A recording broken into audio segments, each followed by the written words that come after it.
To talk about Sandro Tonali because he's been given a 2-month suspended sentence and a 20 grand fine. Let's get going.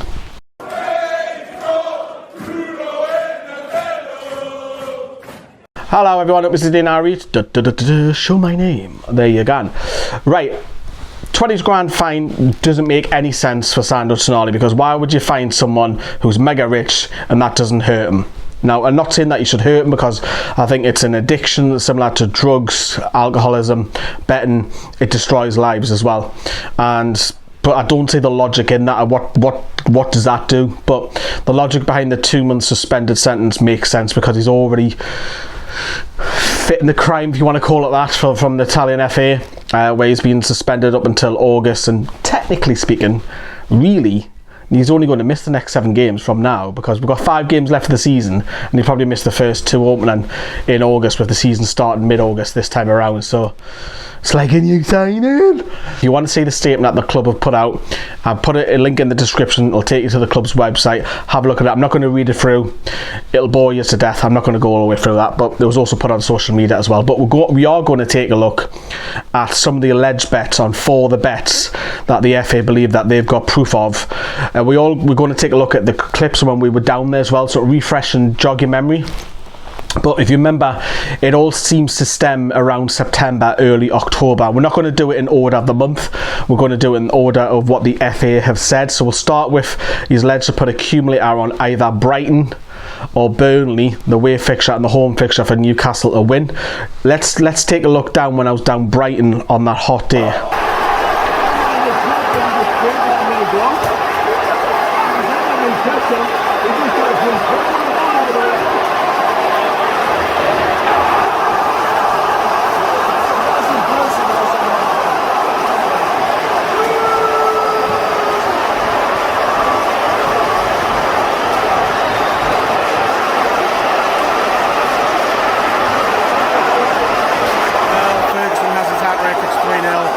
Game over. Massive deflection. We should claim that as his own. Newcastle being absolute shit. Fucking shit this second half. Appalling. Absolutely. Yeah, we got destroyed that day.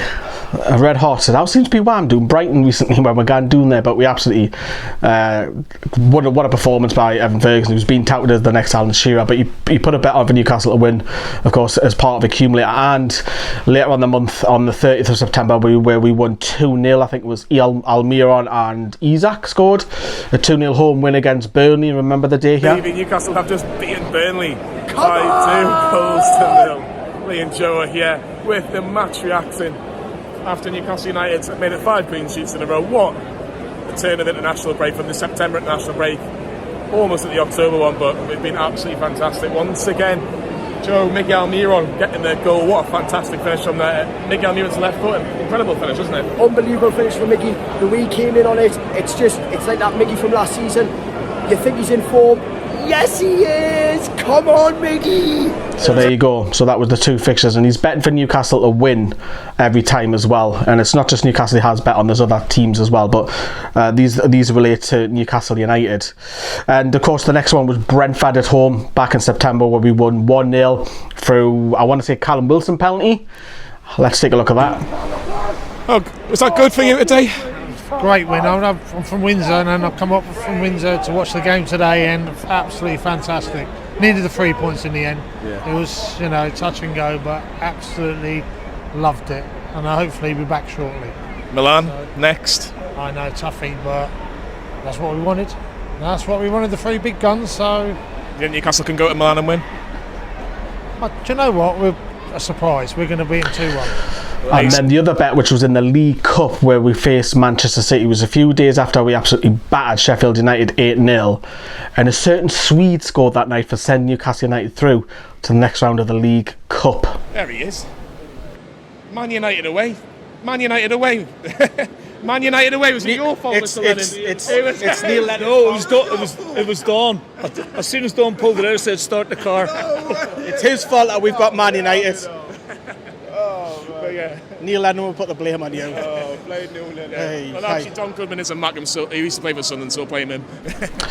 So there you go. And the last one he's led to have a bet on is the draw that we had down in London Stadium with West Ham. Now this clashed, I remember this well, because this clashed with Liverpool Feds that the women were playing away, and I obviously can't be in two places at once.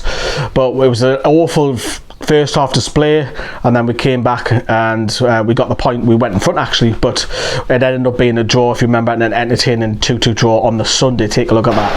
That's a 1-0 due defensive error. 1-0, looks like a suit check. After 8.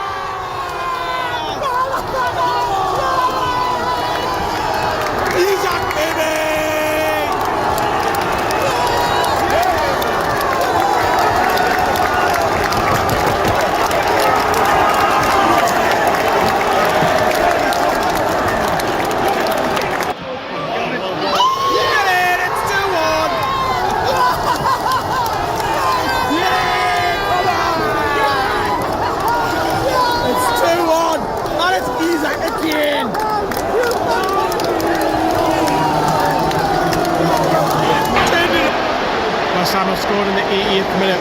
Mohamed kudos to the edge of the box. Rolls it bottom corner. 2-2. So there's the games that Tonali has been found by the FA guilty of being accumulator placing bets for Newcastle to win. So what does this mean at the minute then? So if he puts a bet on, he's going to have an automatic 2-month suspension straight away. But not just that, there'll be some punishments coming after that, of course there will be as well. But, you know, in the statement, if you've seen it, the club are obviously helping him. He's having a lot of therapy as well, and hopefully, you know, he's got his head right, because he can't play football. He's not allowed to play any competitive. He can't play in the friendlies in Australia as well, but he can only play in behind closed doors. And he's obviously, the good thing about it is he is allowed to train, because I think that helps his mental health a little bit as well, and obviously getting settled in the North East. And his English is much better than what it was when he first joined. So fingers crossed, you know, that we're having back, because he will do pre-season. No, he can't feature, so he will be probably a little bit out of match fitness at the end of August, so you probably not see him properly maybe until September. But it is what it is, and you just kind of do it as a footballer. You just kind of do it. But the other news on the positive, you may have seen members, especially if you're not a member of our channel, why? Danny 99pence underneath, we get to see all exclusives that we're up to. Of course, I'm heading to Melbourne for the 2 post-friendlies, if that's news to you. Surprise! So I'll be heading there. My hotel's done. My flights are being paid for a while.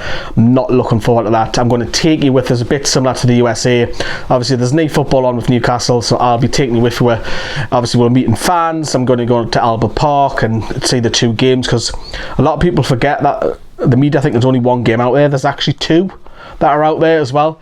I don't want to say too much, because I've got other stuff planned that's happening, that's in the pipeline, in case they don't come off, so I'll hang fire on that.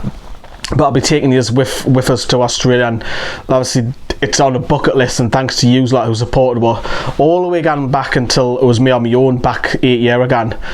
Unbelievable, so thank you so much. So I'm seeing places like Saudi Arabia and the US. Obviously I've been to the US a few times, but travelling the US down the East Coast was the first for me. I'm off to Australia. I would never gone to Germany earlier this season. Never, probably wouldn't have done Italy. Definitely wouldn't have done France. I'm not big on France, but I've been these places thanks to the club as well. Recently, and this is in recent times as well, and if Newcastle qualify for Europe next season, we'll be taking you to some mad countries, I would have thought. But yeah, I'll be bringing you all the updates with Australia. It's stuff just me from the channel there. It's a lot of money. I totally respect the rest of the lads, can it? But there is some murmurs going around that Newcastle might be going to Japan. Craig Hope has talked about this, so I know Joe is desperate to go there, but if you do go to Japan, I'll be going there as well. And even though I do this, you know, almost full time, and I've also got a full-time job, work around me, if that makes sense. Am I talking right?